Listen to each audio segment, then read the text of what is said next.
की रात्रंदिवस प्रॅक्टिस सोडून देऊन त्या मोबाईलमध्ये आहे. त्यांची बी चूक नाही, सगळ्यात जास्त आपली मोठी चूक आहे.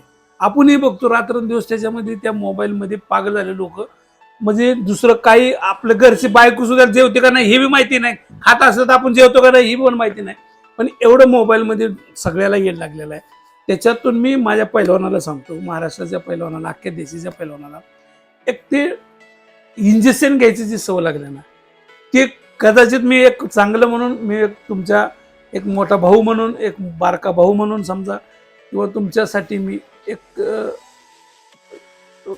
परमेश्वर म्हणून समजा, की त्याच्यातनं तुम्ही मुक्त व्हा, की त्या व्यसनामधनं मुक्त व्हा. की मी बरेच जणांचं बघितलंय, बरेच जण, आमच्या टायमाला नव्हतं असलं काय, आम्हाला फक्त येड होतं, फक्त कुस्ती मेहनत करण्याचं एवढंच येड होतं. आणि त्याच्यावर रात्रंदिवस येड करायचं की तुम्ही 4 नाही 10 बैठक्यात जास्त मारा,